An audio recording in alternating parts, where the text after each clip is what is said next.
I hope you are learning a lot and I really hope you're enjoying this course. If you do, kindly let me know by dropping a comment in the comment section so I can get to reach other people that want to learn After Effects as well. And of course, subscribe if you are here to do that. Please, if you have any feedback for me, you can actually use the link in the description, my Instagram page, or any of the link that you can see in the description, and then reach out to me and let me know.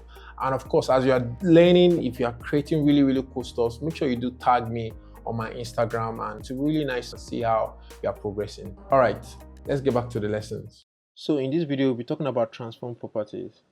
What are transform properties? They are properties that make up the layers. So it doesn't matter if they shape, solid, images, or even videos. They are properties that make up the layers. And let us quickly go through some of those properties. So I'm going to open up my shape, which is my square, and I have these two options here, which is the content and transform. If your content is open up, don't worry, just close it back. The one we are interested in right now is the transform property. So click on this play icon here, just like you've been doing, and open up your transform properties. And here you can see, let me just adjust this a little bit. So you can also adjust your workspace by just targeting at the middle line and then adjust the way you want. I'm just dragging this up so you can see this properly.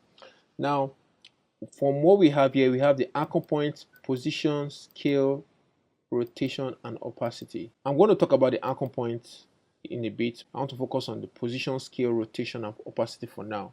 For the positioning, we have two values. The first one is the x-axis, while the second one is the y-axis. If I click on the first value here, if I drag it back, it's moving to the left, it's also moving to the right if I drag it the other way. And as you can see, it's either decreasing the value by moving to the left or increasing the value by moving to the right. So that's because it's on the x-axis. So I'm going to just put this somewhere here. And then for the second one, which is the y-axis, right? If I increase it, it's coming down, decrease is going up. That's the y-axis. That's how you move your shape layer or your layers using the positioning property.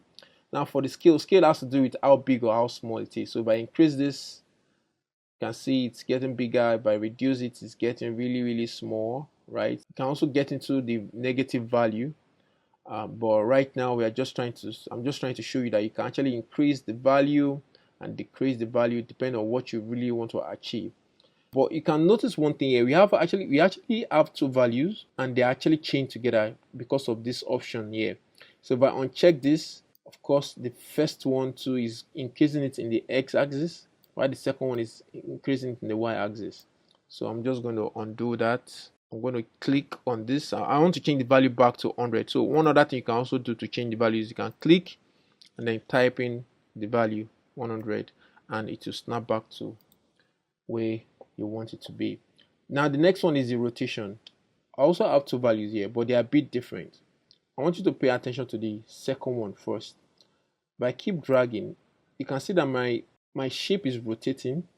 Also, you can also see that the value here is a bit different. Is actually in degrees, right? That's because we are dealing with rotation. Now I want you to pay attention to the very first value as I'm tweaking the second value. So if I keep tweaking, I can just keep tweaking. So I want you to notice something, right? It's on 355 now. I'm going to use my arrow button. So one thing you can also do is you can click and then use your arrow button to change the value. So I'm going to click up to increase the value. So I want you to notice when it gets to 360, what happens to the first value. You can see that as soon as it gets to 359 and then I try to get to 360, this turns into 1. The very first value here makes a complete circle. When you make a complete circle or you make a complete turning, it counts it as 1. If I keep going again, right, if you get to 360 one more time, it will count. That's how this rotation value operates. So let me just reset this as well. Then opacity, I think you guys must have noticed this, and this just has to do with the layer, not just shape layers now.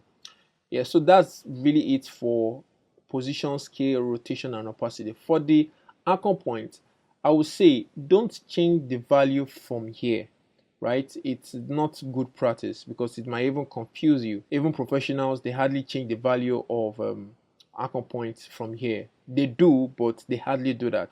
How do you want to change the icon point, and what exactly is icon point? Now I want you guys to see something. I've clicked on my shape. Can you guys see this that is at the center of my shape? And I know that you guys must have noticed when you are doing rotation, maybe yours is not rotating at the center. So this is the solution to it. The reason is because the anchor point, this simple circle that you're looking at here, is at the center of my shape. Now, if I want to edit this, for some of you, your anchor point is somewhere around. It's not even within the shape. Now, how do you change that? You click on your pan behind anchor point, then click on the icon point rather, and then you move it, right? I can move it to whatever I want it to be. Now, if I want it to be at the center of the shape, you hold down Control, right? And you snap to the center. If I take it down, holding down Control, make it snap to the edge, or take it to the center of the shape.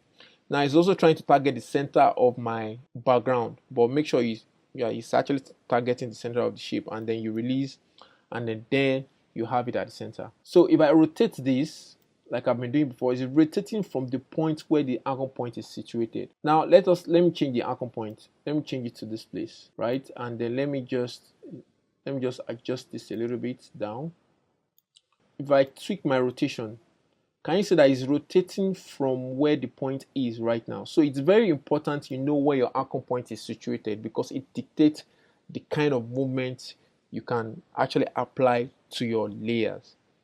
Now, that being said, I'm going to reset this. I'm going to take this back to the center of my shape, then reset the rotation. You can reset any of the property by just clicking on the property, right click, and then click on reset, right? Also, I can do the same thing for my position, right click, and then reset to take it back to the center of where it was. So you can see that this is all on my shape layers. If I close my shape layer up, if I click on my solid, which is my background, if I open it up, you can see that I have transform here. If I open it up, practically the same with the square transform properties. This is just to show you that everything you drag into your layer panel has transform properties. If you drag in your videos, if you drag in your pictures, they all have transform properties.